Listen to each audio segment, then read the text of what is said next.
Bonjour et bienvenue pour ce nouveau page à page consacré au Nosferatu de Marco Fontanilli, publié aux éditions Comics Initiative avec un large succès public sur sa campagne Ulule. Et oui, ça a été un phénomène et vous avez été nombreux à souscrire à ce magnifique projet graphiquement troublant et graphiquement absolument fabuleux. Je vous invite aujourd'hui à découvrir cette merveille. L'objet est juste dingue. C'est un livre à l'italienne, comme on dit, avec évidemment toute la qualité d'édition, de toucher, de fabrication qui est évidemment connue chez Comics Initiative. Vous le savez, ils éditent et ils impriment leurs comics en France et ils prennent un soin tout particulier à faire en sorte que l'objet, que le livre soit toujours soigné. Et je dois vous dire que ce bouquin que j'ai beaucoup vu en librairie et je lui souhaite d'avoir une deuxième vie et un succès phénoménal auprès du grand public, eh bien, on le voit beaucoup et quand on le voit, on n'est pas indifférent. Moi, j'ai eu un véritable coup de cœur quand le projet a été proposé sur Ulule. Ce que je voyais graphiquement m'a envoûté, m'a charmé. C'était vraiment quelque chose qu'on avait envie de lire. C'est une expérience graphique, ce n'est pas une bande dessinée comme vous l'imaginez, ce n'est pas un Johan et Pierre-Louis, ce n'est pas Black et Mortimer, ce n'est pas de la bande dessinée classique franco-belge. On est sur une expérience graphique qui va vous faire plonger dans quelque chose de merveilleux. On va tout de suite évidemment parcourir les pages. Alors comme l'écran dans toute sa largeur est pas assez grand par rapport aux pages, eh bien on va faire des allers-retours, vous allez voir. Mais je vous l'ai dit, la qualité de l'édition est incroyable. Et regardez-moi ces merveilles. Ça donne l'envie de plonger, ça donne envie de véritablement se retrouver là-dedans. Alors, Nosferatu, c'est quoi? Nosferatu, c'est tout simplement un film qui date de 1922, qui est créé par un réalisateur allemand qui n'a pas les droits de Dracula, parce que Dracula, il y avait des droits à l'époque, puisque Dracula, c'était encore un personnage de roman publié à la fin du 19e siècle et par Bram Stoker. Et donc comme il y avait des droits, la personne, le réalisateur allemand a décidé d'en faire sa propre version. Ce n'est plus le conte Dracula, mais c'est le conte Orlok. Ça s'appelle Nosferatu et c'est quasiment la même histoire, sauf que tous les noms ont changé, que les lieux, ça se passe plus à Londres mais à Brême. Et donc à partir de là, le film a été interdit, il a dû être détruit, mais il n'a pas été détruit, il a survécu à l'histoire. Aujourd'hui, tout est dans le domaine public, bien sûr. Et il y a eu plusieurs adaptations en bande dessinée, en roman et en film. Hein. Il y a eu un film récemment, Nosferatu. Et en fait, du coup, Dracula et Nosferatu, qui sont finalement les deux faces de la même pièce, ont vécu des histoires parallèles et des adaptations par des auteurs très différents et ont leur propre existence. Voilà. Donc voilà pourquoi Nosferatu existe aujourd'hui en bande dessinée. On se plonge dans ce récit. Alors c'est en noir et blanc, c'est graphiquement magnifique et on y retrouve, donc je vais essayer de vous montrer un petit peu comment je vais faire. Voilà, hop, des pages comme ça. Ça va être chaud, hein, je ne vais pas vous montrer toutes les pages. On va se concentrer, vous savez quoi, c'est un demi-page à page.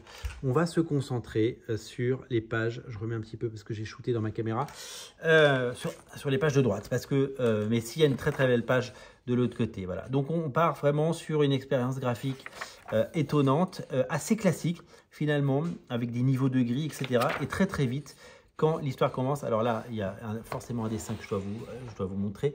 C'est donc le personnage de Nosferatu, hein, que vous connaissez à travers ses différentes incarnations au cinéma.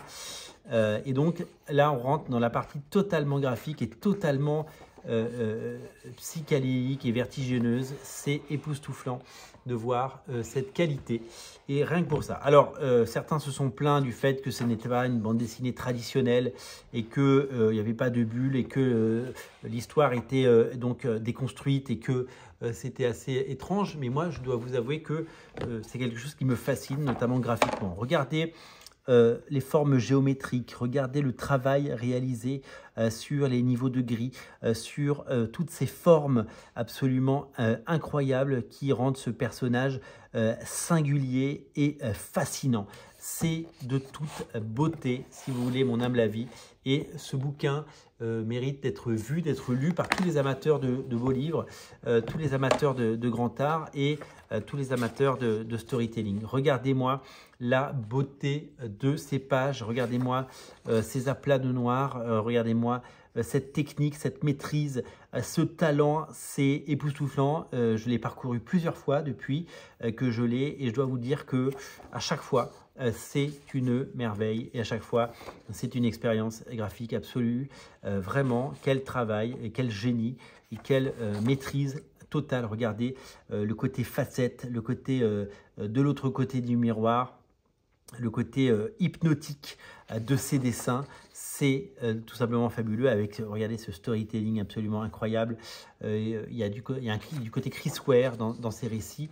On parlait de vertigo tout à l'heure, on parlait de vertige.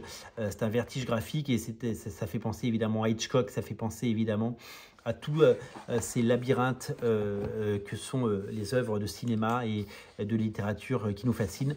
C'est vraiment époustouflant. Regardez Nosferatu se prendre les mains, se prendre le visage. Graphiquement, c'est parfait. Les traits sont magnifiques. C'est à la fois, enfin voilà, c'est d'une technique absolue. Et quand la technique se marie avec l'art, et c'est vraiment le cas, ça donne quelque chose de fascinant, vraiment de fascinant. Et si ce n'est pas déjà fait, je vous invite à plonger là-dedans parce que c'est une œuvre singulière, certes, mais à découvrir parce que bah, c'est... Voilà, c'est magnifique, c'est incroyable, il n'y a pas de mots. Donc voilà, vous ne voyez pas tout parce que forcément, je n'ai pas un grand angle, mais vous voyez 80% de l'album. C'est de toute beauté. Moi, je voulais vraiment vous montrer ça parce que j'ai eu un coup de cœur. Quand j'ai vu les pages sur la campagne Ulule, je me suis dit, il se passe quelque chose. Je ne vais pas rester insensible à ça parce que c'est tout ce que j'aime. Graphiquement, c'est époustouflant, c'est graphiquement exceptionnel et c'est un voyage, c'est une aventure, c'est une plongée, c'est une apnée dans le talent. Vraiment, j'adore ce bouquin et je vous le recommande. Regardez-moi ce Dracula, ce Nosferatu, pardon, qui se couche dans son cercueil. Regardez-moi ça, on va contempler ce dessin quelques secondes. C'est ça aussi les pages à pages, c'est vous faire découvrir des talents et vous faire découvrir des choses. Le cercueil qui se referme, ça va être le début du grand voyage vers Brême, je vous l'ai dit, là où dans Dracula, eh bien, le voyage nous amène à Londres, notamment dans la version de Coppola. C'est vraiment quelque chose d'étonnant. Vraiment, c'est, regardez-moi ça, Dracula, donc Nosferatu qui mord.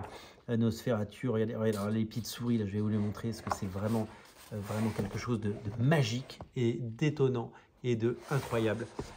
Vraiment, quel travail pour un certain artiste qui a eu cette image de Nosferatu, une nouvelle fois iconique, regardez-moi ça, c'est de toute beauté, on pourrait y passer des heures. Voilà, donc si vous connaissez un petit peu le mythe de Dracula, vous allez vous régaler avec cet album qui est une invitation à plonger. Regardez ce cimetière incroyable, regardez cette tombe, regardez cette beauté, ça c'est exceptionnellement beau et exceptionnellement magistral. C'est voilà, il n'y a pas de mots, il n'y a pas de mots. Je vais arrêter les superlatifs parce que voilà. Et là, hop, on va ouvrir. Et qui y a dans le tombeau? Il est là, c'est Nosferatu. Alors c'est bien parce que le texte est de l'autre côté, donc là vous ne ratez rien. Vous avez toutes les images. Je vais faire comme ça pour que vous les voyez bien. Voilà, donc là, hop, cette bougie, tout est... Enfin, je ne sais pas combien de centaines d'heures l'artiste a passé dessus, mais vraiment, donc voilà, c'est chapitré. Voilà, après, il y a évidemment un petit peu de texte.